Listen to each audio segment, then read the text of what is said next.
Greetings, it's your man Nicholas Shepherd from the Shepherd Family Enterprise, Business Administration, Information Systems Consultants. And what I'm doing today is January the 9th, 2023, and I would like to welcome you all and hopefully you had a happy new year this year. Um, we have new things and better things happening for our company this year, and hopefully you will be available to join us. The first thing I would like to say thank you all for coming back, and all my subscribers, and those of you who are just viewing our project management database system videos, just to get a better idea of how you want to set up your systems, getting some advice, anything like that, or you just moving along and looking at other different things. But I highly encourage you to stick with us, go through our series of project manager database training levels, and see what you can find out. Now, like I say, all the information that we provide here is based on our view of how things should be done, work with a client, working with Access database. And if you have any questions, go out on the internet and search for different ways of doing it. Okay. But this is the way we do business. Um, and what I have done, I have built this project management database system to work for my company. Okay. If you start learning Microsoft Access, you will develop an ideal how you want your systems to work and how you interact with customers. Okay. So the first thing I want to do is I'm going to go out to the database itself, okay, and just to show you exactly what we're doing.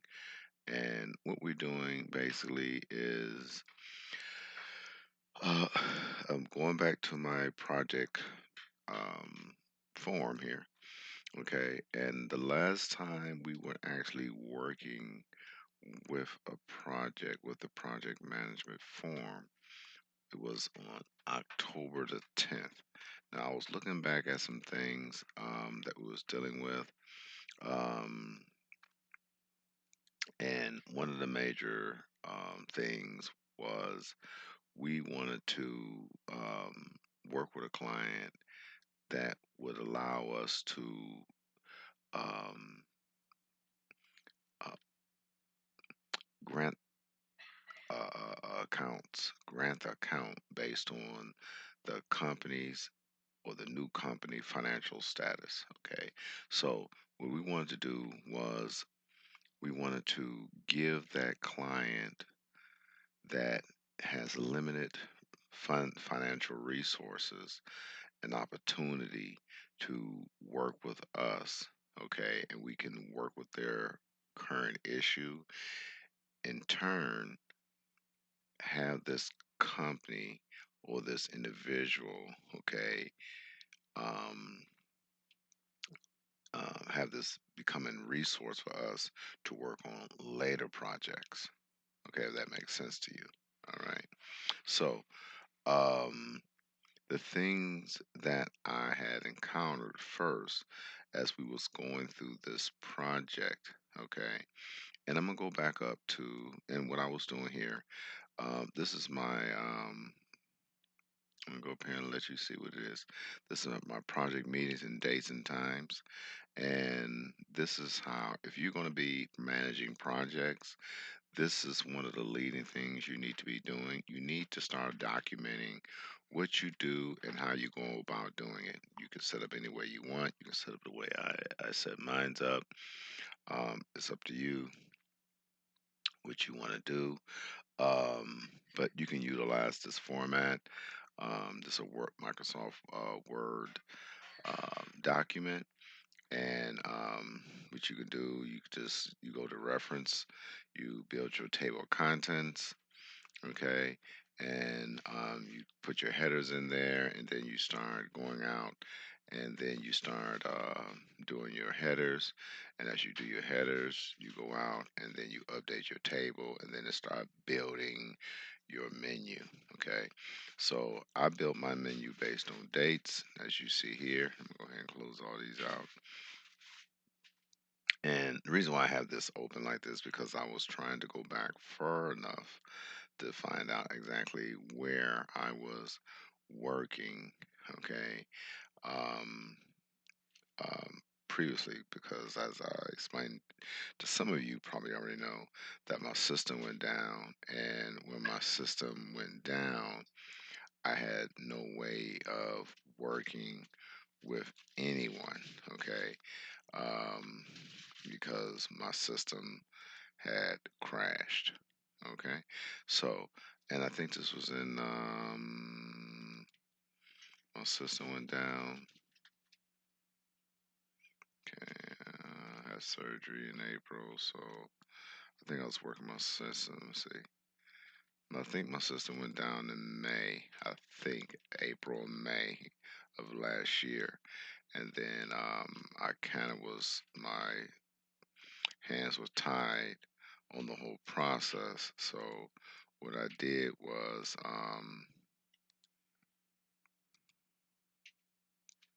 I went out and hired a company, which is Savage Data, to restore my hard drive, which they did. They did an outstanding job, and I love. Like I said, I'm giving them kudos on that.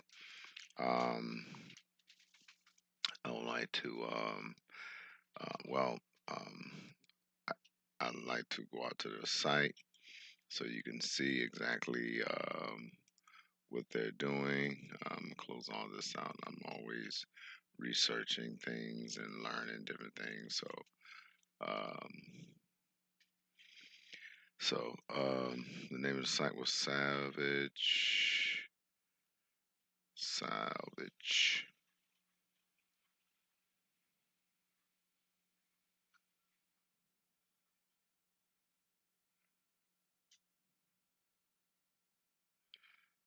Data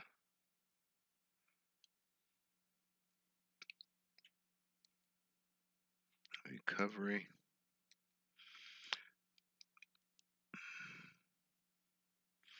This is their website. Go here. You click exactly what you're trying to do, and um, or you can give them a call. And what will happen once you give them a call? They will go with you with a representative. He'll tell you exactly what will happen, and with it, they will um, generate a number, um, a mailing resource to mail your hard drive. May have to get your hard drive removed. I took my hard drive to Best Buy, the Geek Squad. They took it out. I think it cost them like $25. I took the hard drive. I utilized the system that Savage Data gave me. I told them to put it in a box. Okay, do not mail your hard drive in an envelope wrapped in bubble wrap the way they would initially do. Tell them to wrap it up in a box. They put it in the envelope and then tell them to put it into a box because when you shipping things through outside sources, and I'm not going to say the different names because of conflict of interest. When you shipping things um, by mail, the package handlers, as sometimes when they're loading the trucks, by that you know, they tend to um, mistaken these items for items that cannot be crushed. All right, so and sometimes things happen and they get damaged, everything like that, and you don't want your um, hard drive or whatever item, item that you electronic or item that you are sending to them to be severely damaged where they cannot recover anything from it. Okay, so I put my stuff in a box. I had it recovered. And once I had it recovered, um, they got they got it back to me. Um, and like I say, it was, um, you know, it's the cost is high. Well, to me, because I'm on a budget, it was pretty high, but it was worth it. Okay, you understand what I'm saying? Because I needed my data, and I didn't want to lose my data. So me going out to um, these professionals and talking, they were very professional. They work with me. They have a payment plan. You have to pay them all at once. You can pay them monthly installments until you pay it off. Okay, I think it's up to like 6 installments. Okay, and then you can pay it off whenever you get ready, or you just call them and then tell them, hey, listen, give them some type of credit card, banking information, and then they'll go ahead and write it off if you want to pay it off. Okay. I think they give you up to 6 months to pay it, right? Which is quite reasonable. All right. So kudos to Savage Data Recovery. Okay. Outstanding company. And I highly recommend that you utilize this company for all your system related problems or needs. Um, just check them out, and they are very, very, very, very good. Okay. All right. Next thing, going back to my project. Now, the first thing that I wanted to do was I wanted to go out to this particular customer, right? And what I'm going to do, I'm going to go here because I already know the customer's um, order number, and I also know that their project number. So the whole purpose of this form here is to, whenever a customer call, the person that actually taking the call will log that customer into this database, right? And they put all the information that's needed pertaining to this process, okay, this initial step. Once they gather the information from the customer, and it goes through another process, okay, and once it goes through the process now, some of this data is live data, but it's not anything that can affect any of my customers or anything like that, because there's no real, um, this is a test, right? So anyway, once they get all this information, okay, what will happen is that we go to Form 2. Now, the Form 2 is what the consultant will pick up, and then they will look at this information, and then they will reach out to the customer and get additional information from the customer. Now, at this initial stage, of course, the customer account number would not be there. The only thing would be there's an order number. Now, what they would do basically, they will start to build the customer profile. And building the customer profile, what they would do here, they will put all the pertinent information pertaining to that customer into this form, right? Then they'll save it, right? And then once they save all this information, um, it'll go through a different process, okay? Now, this particular stage here, we're still not doing any work. All we do is gather information. We want to find out whether or not this customer qualifies for us to work for them. Okay, so we want to gather enough information because they may be a resource for us, or we may be a resource for them. They may recommend us for someone else. So we want to gather as much information we can about the customer that's calling so that later on we can use that as a starting point. Okay, we never have to start from scratch. All right, so we gather all this information, and then we assign it to then we assign it to a consultant. Once we push this button, okay, um, we would basically when a consultant pushed this button, the consultant would actually fill in all this information, right, pertaining to them. um, Once they sign all this information, okay, they close it. and then they will start doing follow-up comments. We have a drop-down box where it says in consultation, engage for project works. But this is actually in consultation right now. We was engaging in project work, but what I found out with this particular customer and what they wanted us to do, it is extremely labor intensive, okay, and it has to do with a lot of calculation. I'm bringing in this computer engineer, and mind you, the person has not paid us anything. The person does not have the financial means of paying us, so that triggered another issue. All right, since the customer that we are engaging has a lot of experience in the particular application that she was working with, there's a possibility that we can use her, okay, in later projects. So, what I wanted to do was, after I gathered information, um, I said to myself, okay, all right, we work with this client, okay. Um, the customer really doesn't have the financial means for us to work on a project, but I want to work on a project, you see, or like on the side. So, how would I be able to track exactly what I'm doing for this customer? So, me being a developer, right? I started to come up with new ideals for my project management database system, right? So, but anyway, once this information is submitted for action, I'm not going to push any of these buttons, save and update all this because I don't want to change the update dates, anything like that. So I go to open part three.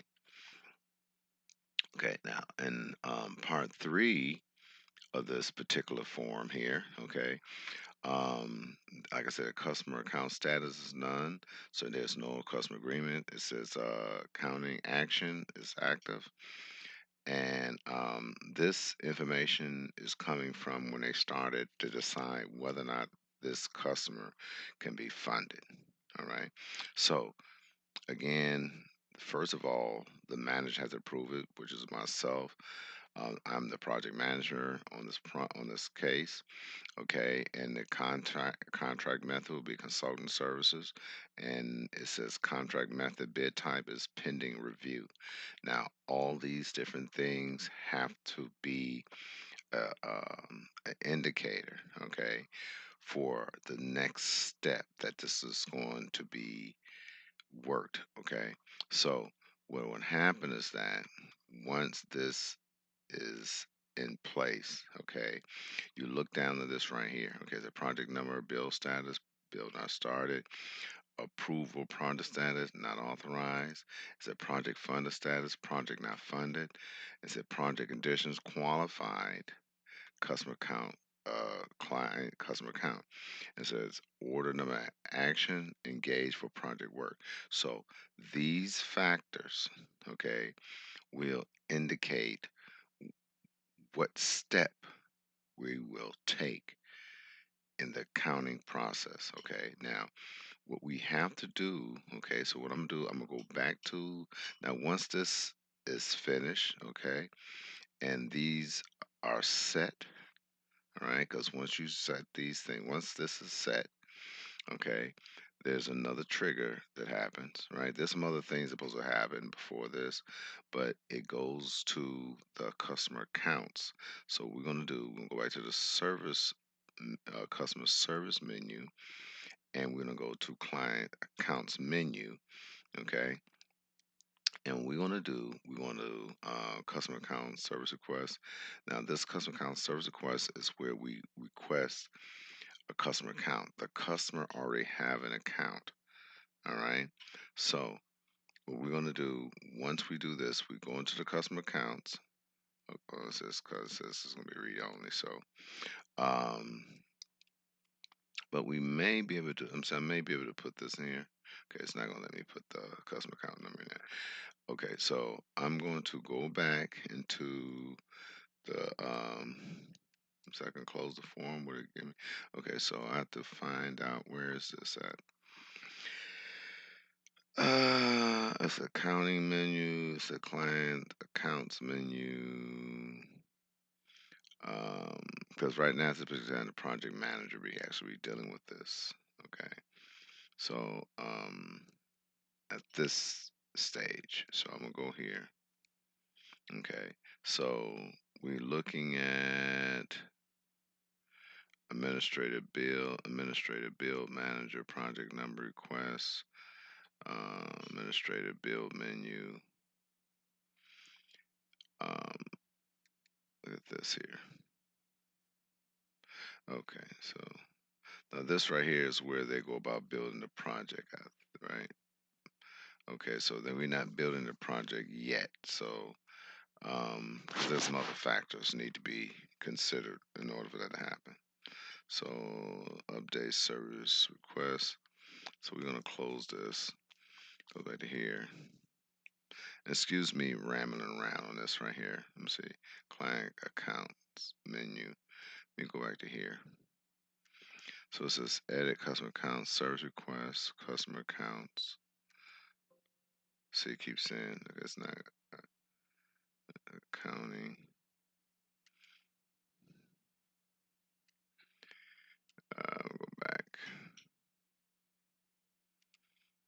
I'm trying to let me see customer this manager. Which one is I may have to client accounts menu. So I say clients accounts menu. Okay, so I don't know. It says edit customer accounts, bill project, corporate accounting, client. Let's say customer account, bill administrator, account bill administrator. Let me try this. That's it.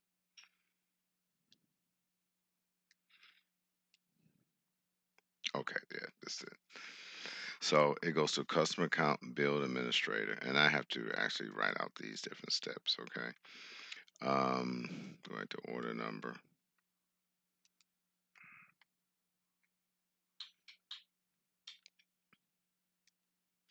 Okay, so what happened is that once the customer account build administrator get this information, they'll start building this customer account. Now it says project number level status. We have a different statuses here, so we're gonna say it's active, right? Now I was gonna put I can put in here administrative review.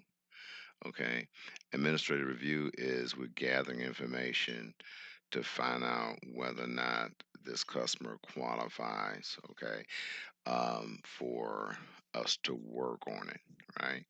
But this is not the step. So I can say project number level step. I can say pending review. Now, when I do this, okay, when I do this, it has to trigger something, right? Well, the triggers I haven't really put in here yet because this has to be pulled over. Once this happened, it was a trigger for the accounting section to um, find out exactly, you know, what is the next step. Okay, what is it? So they will contact the customer account bill administrator and say, okay, okay, we have a customer. What's going on with it? Are we gonna proceed and work with it? Um, we have to get all the pertinent information concerning the customer, the EIN, any type of financial information we can from this customer to find out whether they qualify. All right. So this all deals with a budget. You understand? So um, so what happened is that once they do that, okay, we have to go through funding, right?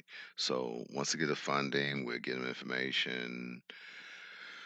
They send us the money, wire it, well, they send us, they mail us the money so that we can take it over the line, everything like whatever the situation is, and then what we would do, we will start processing this order, right?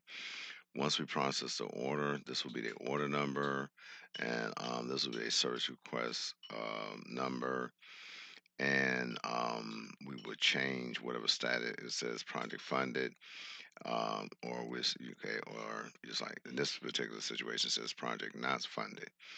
Okay, so but anyway, we will fill in all this information concerning the customer, email address, type of business, yeah, EIN. All this information must be filled in order for us to deal with this customer level if they have an EIN.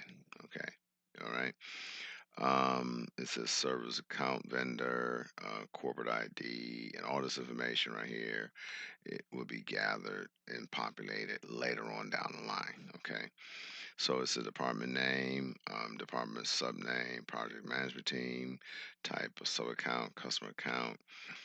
Then it has location, which is Columbus. Everything's working through the Ohio office or the Michigan office. And then you put the department location, project management team, and then we will go through the process of update the client custom worksheet to let them know that where we are with this, and update the client customer record, and then validate customer account funding. So once we push this button right here, um, okay, once you push this button here, what happened is that we will go back to the customer account service menu. Then we go back to customer accounting menu, right? And we do corporate accounts, customer accounts, corporate accounts. So it is, which we just got through going through, right? I think, yeah. Close this out. Boom, boom, boom, boom. So go to customer accounts. There we have. We need to go to county.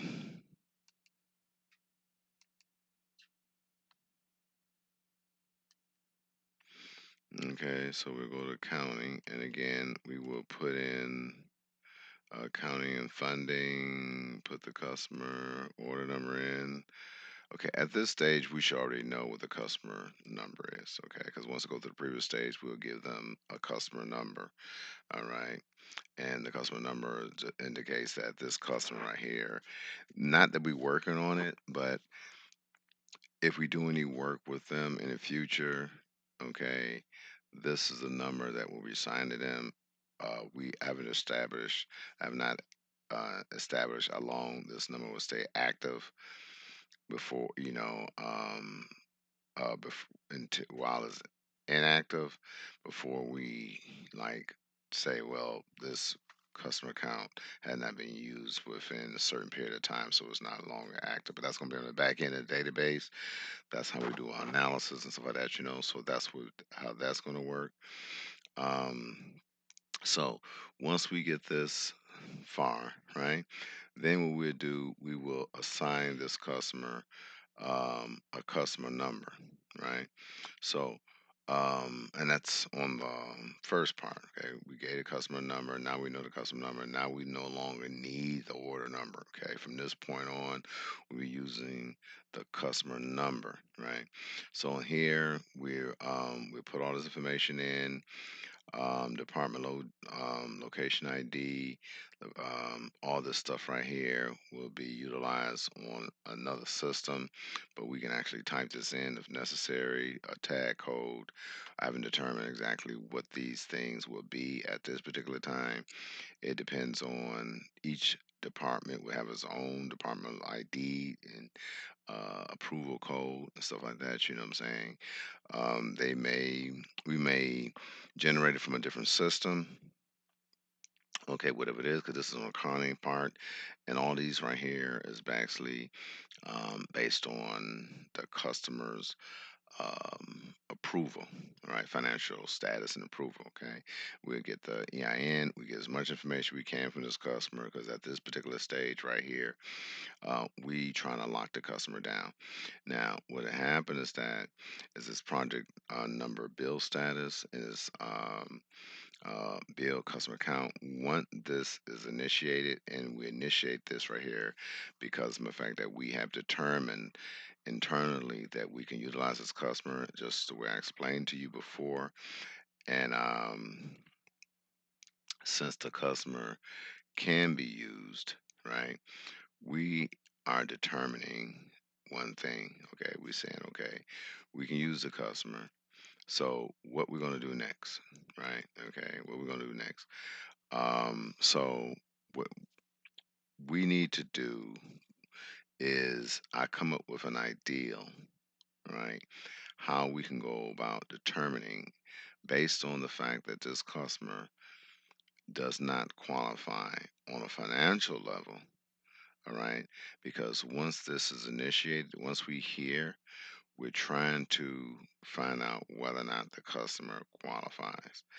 And this is something that we will be doing internally, right? We have a checks and balance, which is not on here, but gathering the different information that we have that I previously shown you, I started to think, okay, now since this customer, right, since this customer um, does not qualify for funding, okay, based on the current customer's current situation, how can I fund this customer? What would be the qualifications for us to fund this customer?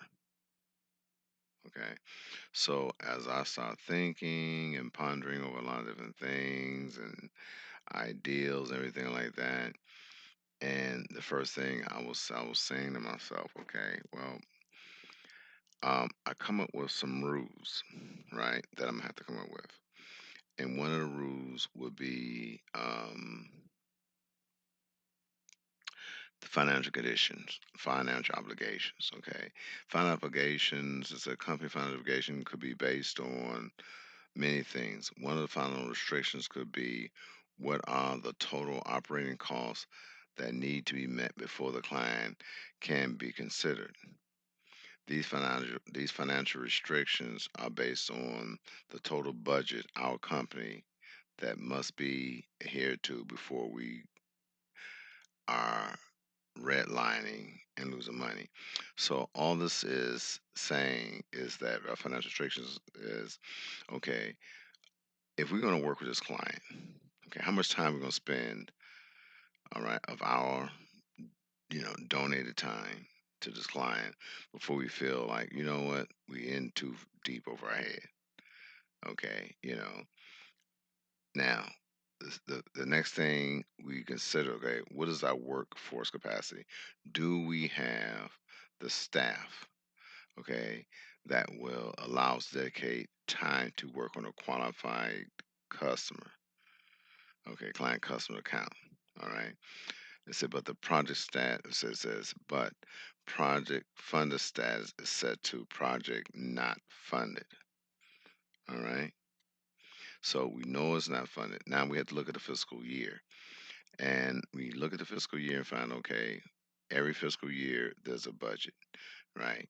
So if there's a budget, right, we have to say, okay, well, we can dedicate this much time. So we say, okay, what does the business need, right? If we did this, how would this customer benefit us? Okay, then we go about assigning it to a department location and assign an account ID and everything like that, and an approval code, right? So I come up with an ideal, right? And I say, okay, I had to develop some factoring conditions. And so the factoring rule and definition will be created to define and list a group of factoring rule IDs, okay, or ID assigned to a group of listed queries that will be evaluated based on a group of conditions predefined. Okay, so um, what I was doing, I was gathering information, right? Looking at some tables, and I probably think I have to create some tables. I have to look at the tables and figure out what I'm going to do in order to work with this client. So, as I start pondering over the factors and time start going on, I start looking at some things, right?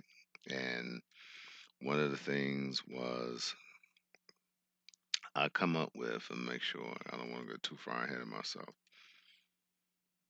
Okay, I come up with um,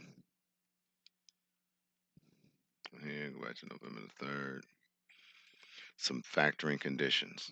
Okay, and in these factoring conditions, I wanted to create some type of ideal, all right, which get into more of a computation. It gets more mathematical, okay, statistical, right?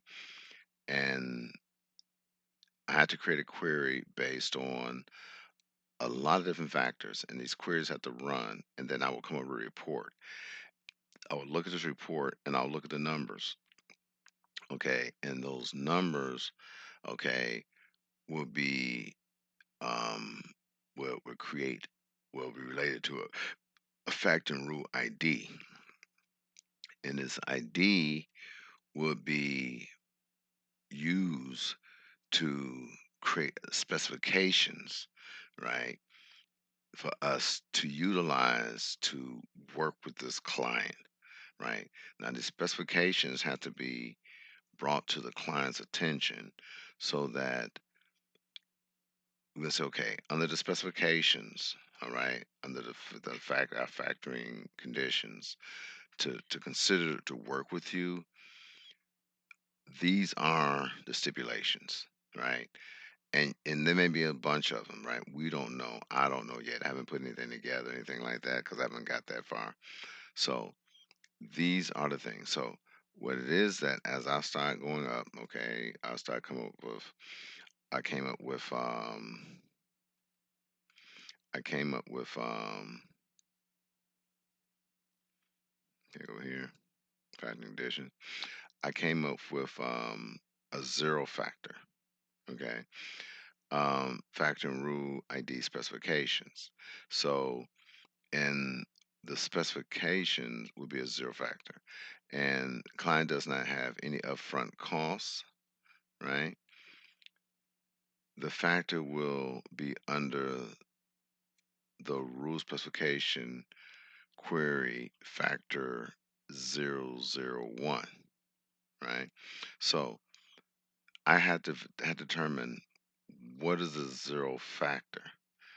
Okay, what would it, it says that, okay, this is one of the factors. Okay, the client does not have any upfront costs. All right, so um now I understand that, okay, there's a zero factor, the client doesn't have any upfront costs. So what I have to do is I went up and I said, okay, I'm gonna have to come up with some type of ideal based on this, right? So what I did, and I'm gonna pause this video, right, so I can pull this stuff up. Hold on. Okay, so I went and found the said spreadsheet, right? And here it is here. Now we replace it.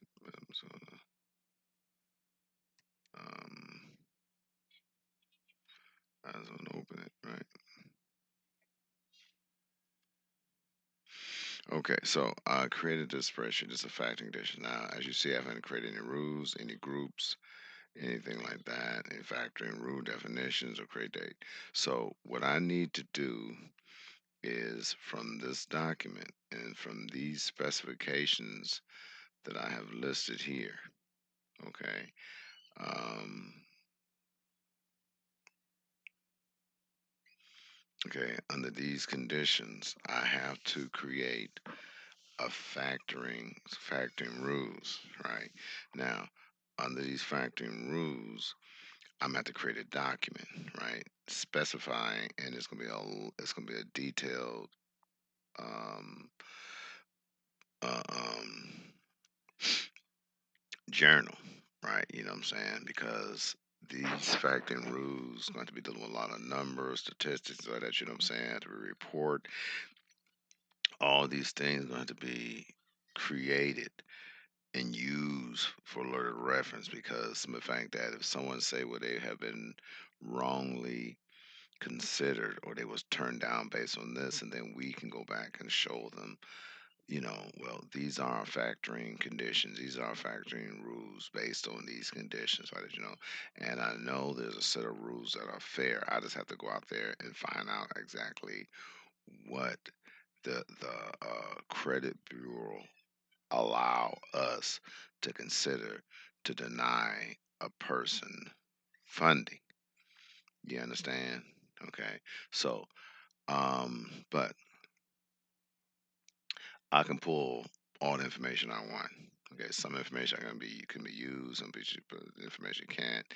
But we need to determine what these rules are going to be, and then assign them IDs. If that makes sense. Okay.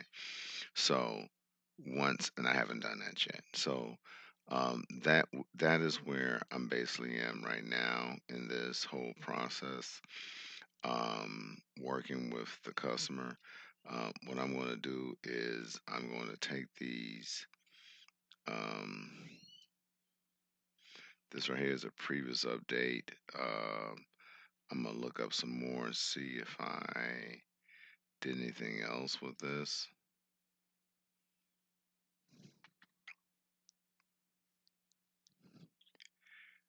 Factoring conditions. Okay, go up November. Factoring conditions. And see, it started doing this here, which it shouldn't have been doing. And I don't know why. Sometimes when you move things around and do this and that, it started, basically what it does is start creating its own number sequences, okay? But we're not going to worry about that right now.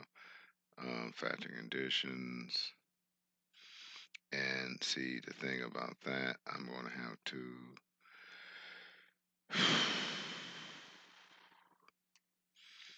okay, I had the factoring conditions, and I'm gonna have to put where I put the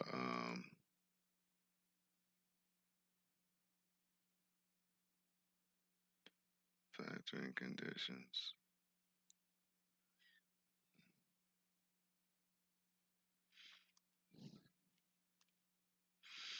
So I know I already put it in here already.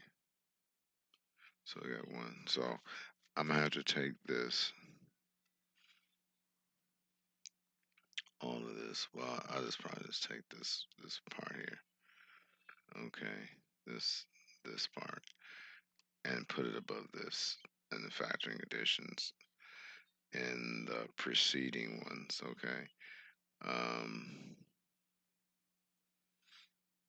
See, it created these numbers, which I don't understand that, but I'm not gonna worry about it right now because it shouldn't have any numbers on there.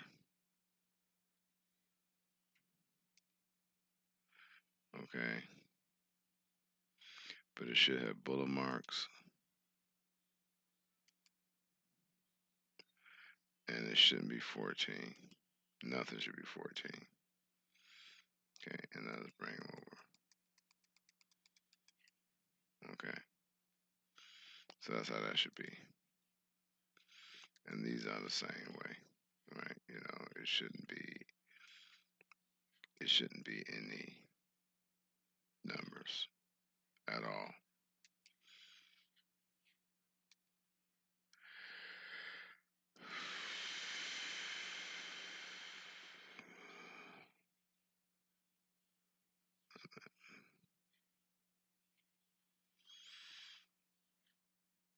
Okay, so I'm bringing back. Okay, so I'm not gonna. lose what I was trying to do. Okay, I'm not gonna lose my scope. But I'm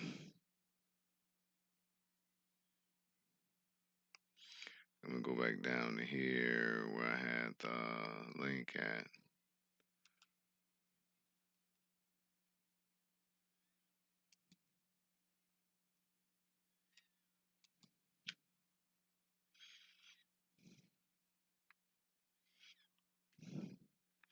Okay, and take this. 'Cause it had all the other stuff in there. Take this.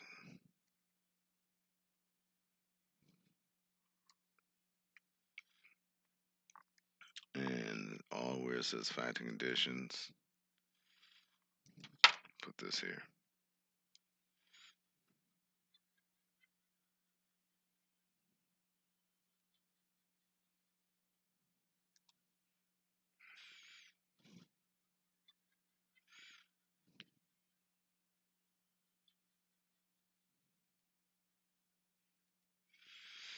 That would be only fair. Okay.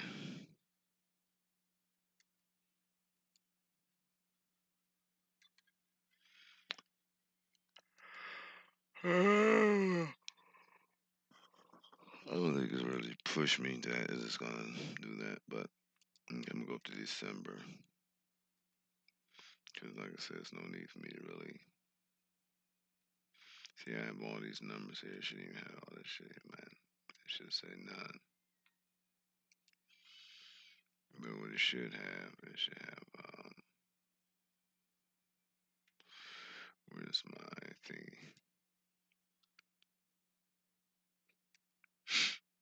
It should have bullet marks.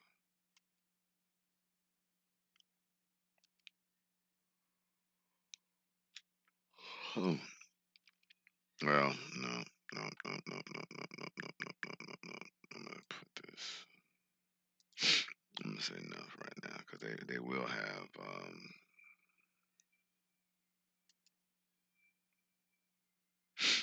all the stuff that these gonna be like topics, right? But I gotta figure out how I'm gonna do this. But anyway, that's not what I was doing. I was putting this in here. Okay, come down to January.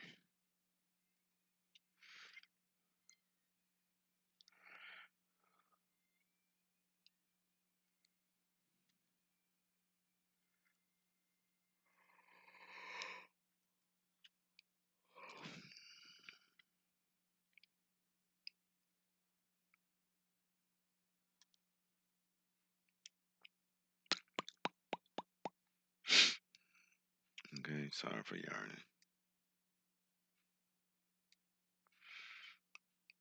Okay, so here.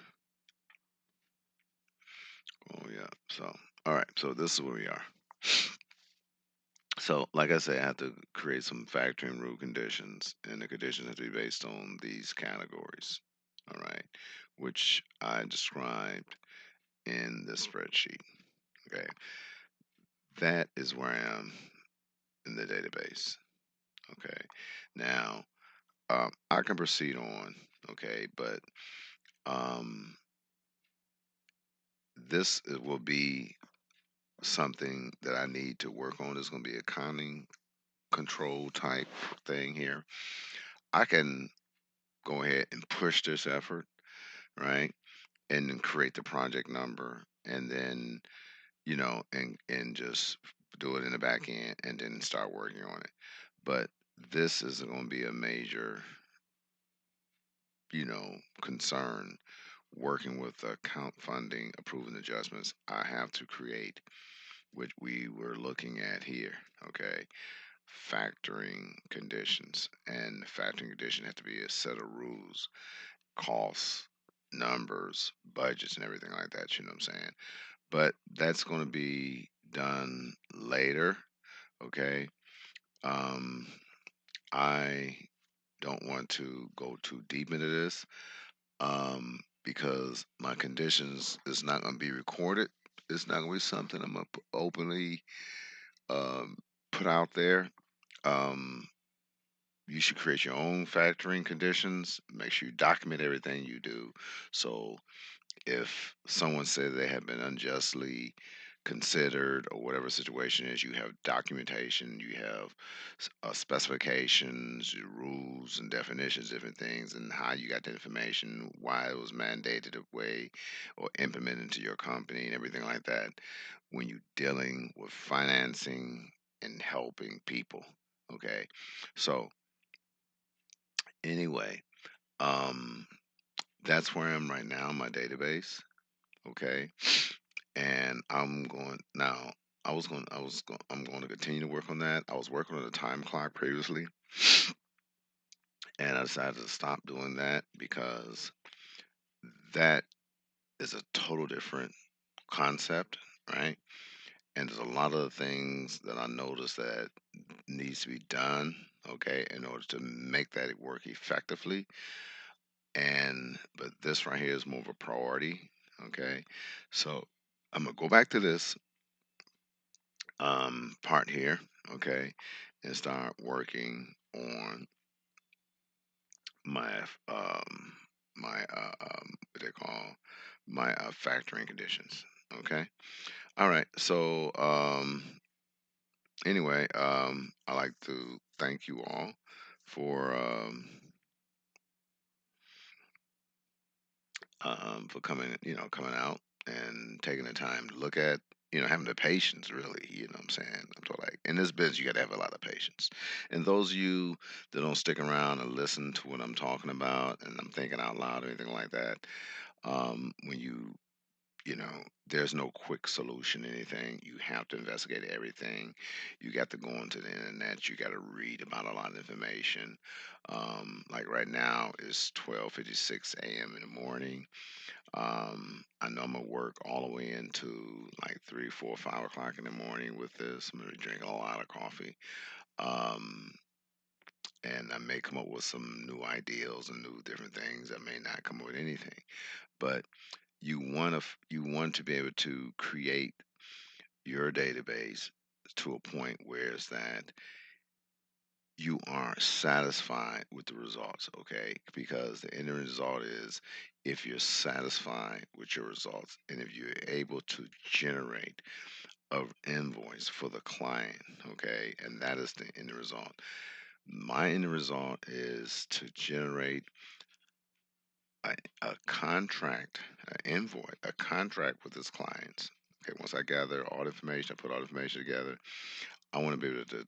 I want to be able to generate a contract for this client, contract number under those considerations and specifications, right?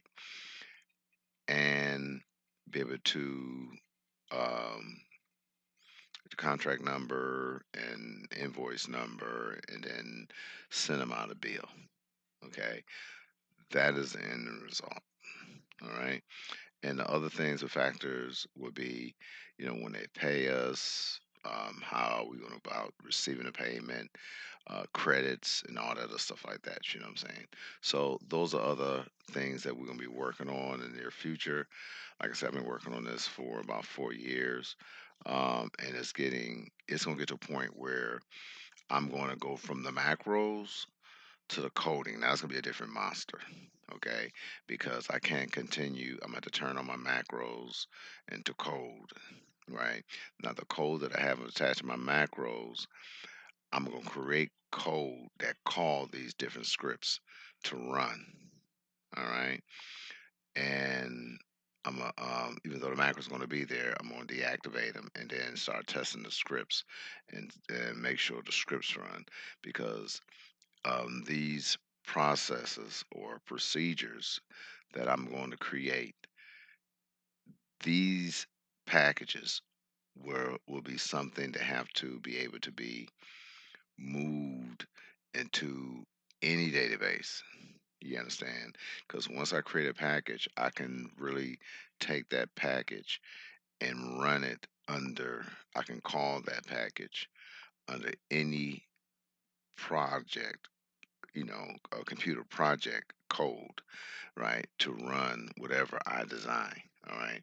But first, I got to make sure it's tight. I got to make sure that the code is doing what it's supposed to do, and then create a package where it calls it and runs it. And then results of that run, it takes that information and put it into the necessary um, the necessary format that's needed so that it give me the results or the customer results that they want. All right, if that makes sense. Okay. All right. So again, I would like to thank you all for coming back out. This is Nicholas Shepherd of the Shepherd Family Enterprise, Business Administration, Information System Consulting. This is one of my series of the Project Management Database System on OIS, Operation, excuse me, OMS, Operation Management System. And we are here to service you, help you come up with solutions. And again, I cannot stress this uh, enough. The things that I'm doing is an ideal. All right. Okay. Everything starts with an ideal. Even though there may be more solid ways to do things, the ideal is to get you to come up with your own solutions. Never allow anyone, no matter what the technology is, no matter what the science behind it, there may be the science may make things easier for you, but the thing is create problems that you can solve so that if you have a problem or someone coming to you with a problem, you better answer the question. There's a lot of different ways that I've noticed. I looked at a lot of videos. There's so many different ways to do that one thing, okay? But that one database developer had an ideal, right? So this is the ideal. This ideal, and based on that person's knowledge, they created and implemented uh, uh, an object, okay, whatever it may be, or process based on that individual's ideal. And it may work, but someone else may come in and say, oh, yeah, because, you get to a point where everyone ideal is basically the same, all right? But I haven't got to that point yet, okay? Right now, all I'm doing is trying to create the knowledge and the intelligent understanding of the database system, and I want to be able to work with people so that I can learn more and that I can teach my people more and that we can work as a unified team so that we can move forward. Okay. All right. So, again, thank you very much and have a pleasant day.